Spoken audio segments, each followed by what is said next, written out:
Welcome to the Roy Morgan Weekly Update.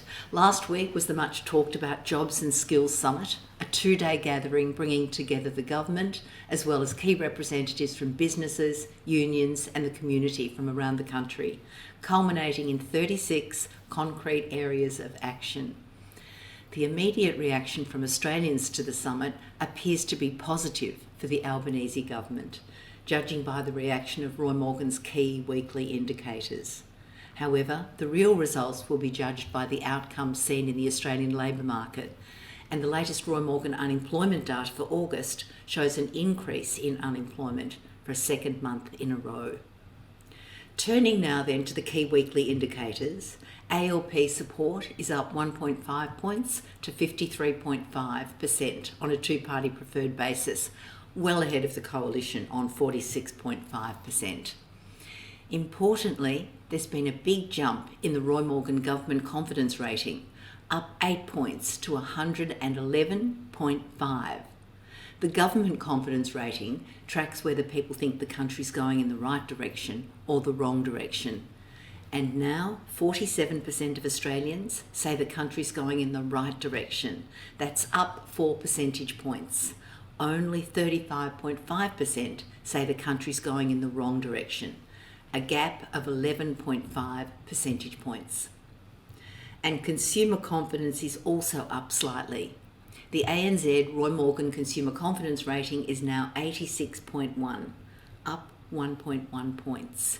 Now, this is the highest it's been for 3 months since early June, but it remains well below the neutral level of 100, where we have equal numbers of people feeling optimistic and pessimistic.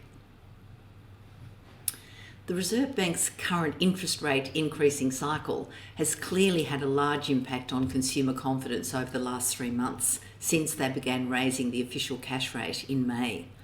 Since late April, when it became clear the Reserve Bank would start raising interest rates in early May, consumer confidence plunged, and it's down 10.4 points since then, and that's for all Australians on average. However, as this chart shows, quite clearly, the impact has not hit everyone equally. For people paying off their homes, that is, they have a mortgage, the fall in consumer confidence has been the greatest, down by a large 19 points to 82.4.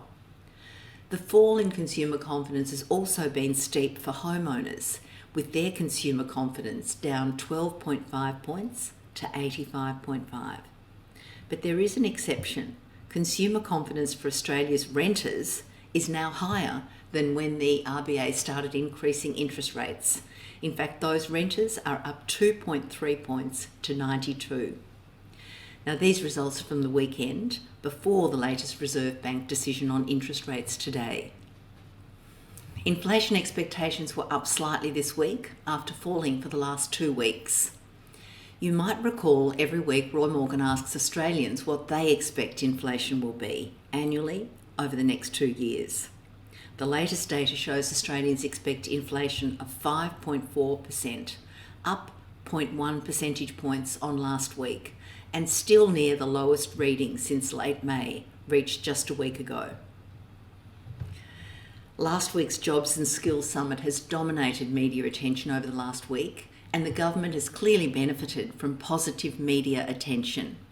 The summit emerged, as I said earlier, with 36 concrete areas of action that will happen this year, according to Prime Minister Anthony Albanese and Treasurer Jim Chalmers.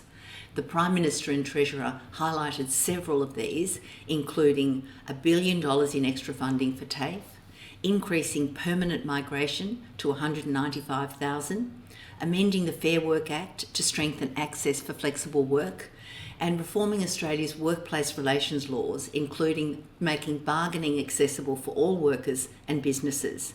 Now, many in the business community are already arguing that this is not a reform that we need and will just hand more power to the unions.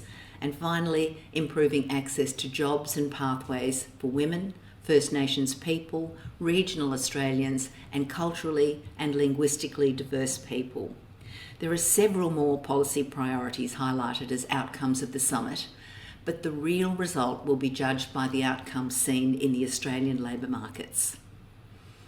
The latest Roy Morgan data for August shows there are now 2.7 million Australians who are looking for work or looking to work more hours.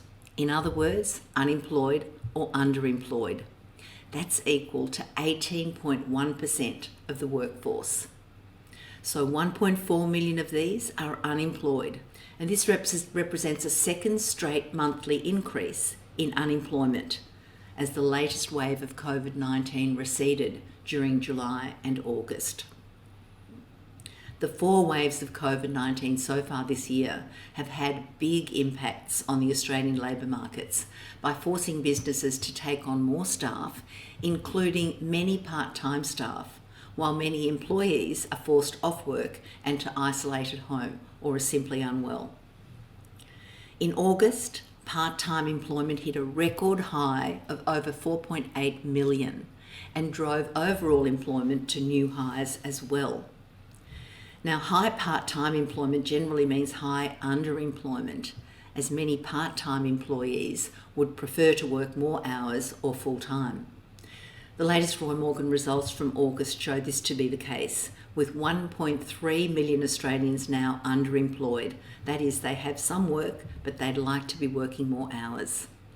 As we said, the success of the Jobs and Skills Summit will ultimately be judged on whether these high numbers, nearly 1 in 5 Australians in the workforce, are reduced over the next few years. Now, turning to the results of a special Roy Morgan SMS poll conducted last week on the important issue of international partnerships, we can reveal Australians have different views on our security interests and our economic interests.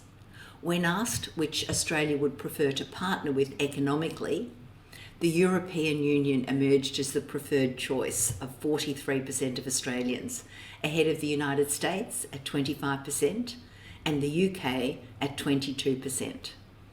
Despite being easily Australia's largest trading partner, only 9% selected China as our preferred partner.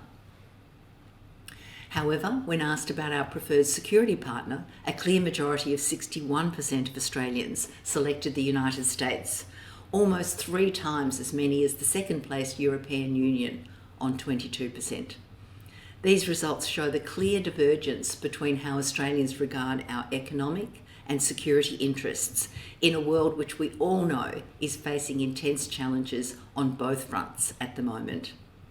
And that's a wrap. Subscribe to our Roy Morgan YouTube channel for all the latest political, economic and market research data and insights. Thank you for listening, and I look forward to joining you again next week when we'll have the latest data on consumer confidence, inflation expectations, unemployment and voting intentions. Take care and see you next week.